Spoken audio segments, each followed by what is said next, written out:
रेगिस्तान का नाम आते ही मन में कई सारे विजुअल चलने लगते हैं और दिखाई देती है एक ऐसी जमीन जो रेत से भरी हुई है, एक ऐसी जगह जिसने पता नहीं समय के कितने सारे बदलावों को देखा है और न जाने प्रकृति के कितने सारे रूपों को गुजरते हुए देखा है और कितने पुराने इतिहास का साक्षी रहा है। ये अलग दिखने वाला धरातल जो अपने आप में एक अलग ही दुनिया है। भले ही ये पृथ्वी का एक हिस्सा है, पर जितना खूबसूरत उतना ही खतरनाक और जानलेवा। आपने बिल्कुल सही सुना, ये है सहारा का रेगिस्तान जो ना जाने कितने वर्षों से समय को गुजरते देख रहा है। ये सोचकर मन में सवाल उठने लगते हैं कि आखिर सहारा रेगिस्तान का वजूद कितना पुराना है। आखिर ये रेगिस्तान इतना अलग क्यों है? आखिर इस रेगिस्तान में ऐसा क्या है जो इसे दुनिया में रहस्यमयी पहचान दिलाता है? क्या यहाँ पर जीवन संभव है? और अगर है तो ये कितना चुनौतीपूर्ण होता है? क्या ये रेगिस्तान हमेशा से ही ऐसा था या वक्त ने इसे ऐसा बना दिया है? ऐसे ही कई सारे सवाल आपके मन में भी चल रहे होंगे, जिनके जवाब हम इस वीडियो के माध्यम से जानने वाले हैं। तो बने रहे वीडियो के अंत तक। चलिए बिना देरी किए हुए जानते हैं सहारा रेगिस्तान की कुछ ऐसी बातें जो इसे दुनिया में सबसे अलग बनाती है। सबसे पहले अगर बात करें क्षेत्रफल की, तो सहारा रेगिस्तान अफ्रीका के उत्तर में अटलांटिक ओशियन से लेकर लाल सागर तक 5600 किलोमीटर लंबाई और वहीं सूडान के उत्तर और एटलस पर्वत के दक्षिण में करीब 4500 किलोमीटर की चौड़ाई तक के विशाल क्षेत्र में लगभग 11 देशों तक फैला हुआ है। ये रेगिस्तान इतना बड़ा है कि अफ्रीका महाद्वीप का एक बड़ा भूभाग ये अकेले ही कवर करता है।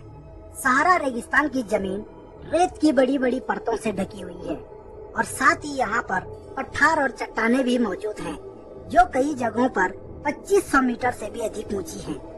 कई लोग सहारा रेगिस्तान को दुनिया का सबसे बड़ा रेगिस्तान मानते हैं, पर ऐसा नहीं है। दुनिया का सबसे बड़ा रेगिस्तान अंटार्कटिका महाद्वीप है। भले ही सहारा रेगिस्तान दुनिया का सबसे बड़ा रेगिस्तान नहीं है, पर यह दुनिया का सबसे गर्म रेगिस्तान है और ऐसा इसके अत्यधिक तापमान के कारण है। सहारा के रेगिस्तान का मौसम बेहद गर्म और असहनीय होता है। दिन के समय यहाँ पर झुलसा देने वाली गर्मी पड़ती है और तापमान 50 डिग्री सेल्सियस से अधिक पहुँच जाता है और वहीं रात के समय तापमान 0 डिग्री से नीचे पहुँच जाता है, जो यहाँ पर जीवन को अत्यधिक मुश्किल और नामुमकिन बना देता है। सहारा रेगिस्तान की जमीन इतनी सूखी है कि यहाँ पर दूर दूर तक पानी का नामो निशान नहीं है, जिसका मुख्य कारण है बारिश की कमी। यहाँ पर बारिश बहुत कम या यूं कहें ना के बराबर होती है और अगर कुछ बारिश होती भी है तो बहुत कम मात्रा में होती है, क्योंकि अत्यधिक गर्मी के कारण पानी जमीन पर गिरने से पहले ही वाष्प बनकर उड़ जाता है। यहाँ के कुछ क्षेत्रों में बारिश का अधिकांश मानसून सीजन के दौरान ही होता है और वह भी बहुत कम समय के लिए होता है।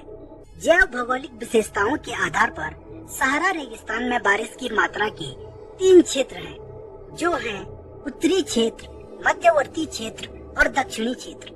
सहारा रेगिस्तान के तेजी से बदलते तापमान और कम बारिश के कारण यहाँ के पेड़ पौधों और वन्य जीवों के लिए जीवन बहुत अधिक चुनौतीपूर्ण हो जाता है।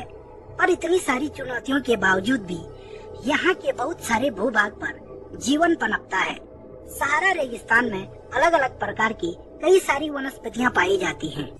अत्यधिक तापमान और कठिन पर्यावरण के कारण यहाँ पर पौधों की गिनती करना थोड़ा मुश्किल है, पर इसके बावजूद यहाँ पर अनुमानित रूप से लगभग 2800 प्रकार के पेड़ पौधे पाए जाते हैं, जिनमें आकाशिया, डेसर्ट रोज, डेसर्ट पॉपुलर, गोफर और तामारिस्क जैसे प्रमुख प्रकार शामिल हैं। सहारा का अधिकतर हिस्सा बंजर और रेत से भरा हुआ है, पर अगर बात करें यहाँ के वन्य जीवन की, तो सहारा के रेगिस्तान में कई प्रकार के जीव जंतु पाए जाते हैं, जिनमें से प्रमुख हैं डेजर्ट फॉक्स, कई प्रकार के पक्षी, साथ ही ऊंट, कछुए, लकड़बग्घे, सियार, कैप खरगोश और कई प्रकार की लोमड़ियां भी यहाँ पर देखने को मिलती हैं और साथ ही बिच्छू और विभिन्न प्रकार के सांप और सरीसृप भी सहारा रेगिस्तान में देखने को मिलते हैं। आपको बता दें कि उच्चतम तापमान, कम पानी, अधिक सूखी जमीन और साथ ही पेड़ पौधों की कमी तथा प्राकृतिक खतरे, आंधी तूफान जैसी कठिनाइयों के बावजूद भी सहारा रेगिस्तान में रहने वाले जीवों और पेड़ पौधों ने अनुकूलताओं और समाधानों का उपयोग करके इस रेगिस्तान में जीवन जीने का तरीका सीख लिया है। सहारा का अधिकतर हिस्सा अभी भी ऐसा है जहाँ पर जीवन बहुत कम है, जिससे मन में ये सवाल उठता है, क्या सहारा रेगिस्तान हमेशा से ही ऐसा था? तो इसका जवाब है नहीं। सहारा रेगिस्तान का इतिहास बहुत पुराना और न जाने कितने सारे रहस्यों से भरा है। ये हमेशा मानव सभ्यता के इतिहास का एक महत्वपूर्ण हिस्सा रहा है। हाल के एक नए शोध से ये पता चला है कि अफ्रीका का ये रेगिस्तान तकरीबन 5,11,000 से 4,000 साल पहले हरा भरा हुआ करता था। तब अफ्रीका के उत्तरी 2/3 हिस्से में आज की तुलना में अधिक बारिश होती थी, जिस कारण यहाँ पर नदियाँ और बहुत सी झीलें भी थी। ऐसा माना जाता है कि यहाँ पर दरियाई घोड़े और जिराफ रहा करते थे और साथ ही मछुआरों की बड़ी मानव आबादी झील के किनारे रहती थी और जीवन जीती थी। तब सहारा रेगिस्तान में बहुत सारे पेड़ पौधे पाए जाते थे और साथ ही यहाँ पर जीव जंतुओं की बहुत सारी प्रजातियां पाई जाती थी। तब ये क्षेत्र एक अत्यधिक उत्पादक और एक बड़ा पारिस्थितिकी तंत्र था, जिसमें कई सारे जीव जंतु फलते फूलते थे। पर वर्तमान समय की ये स्थितियां उत्तरी अफ्रीका की जलवायु के बिल्कुल विपरीत हैं। माना जाता है कि 10,000 साल पहले और आज के समय के बीच का अंतर काफी हद तक पृथ्वी की बदलती कक्षीय स्थितियों के कारण कई बदलाव हुई और पृथ्वी का अपनी दूरी पर और सूर्य के सापेक्ष अपनी कक्षा के भीतर बदलाव के कारण ये स्थिति उत्पन्न हुई। अफ्रीका का सहारा क्षेत्र लगातार हरियाली घटते रहने के कारण लगभग 2,500 वर्ष पहले दुनिया के बड़े रेगिस्तान में बदल गया। पर वहीं अगर पुराने सिद्धांत और मान्यताओं के अनुसार देखा जाए तो लगभग 5,500 साल पहले यहाँ पर प्राकृतिक बदलाव बहुत तेजी से हुई और हरियाली में तेजी से कमी आई, जिस कारण ये रेगिस्तान में बदलने लगा और आज का सहारा रेगिस्तान बनकर रह गया। सहारा रेगिस्तान की खुदाई में प्राचीन मानव सभ्यताओं के प्रागैतिहासिक उपकरण जैसे कि खदानी, औजार और तांबे के गहने मिले हैं।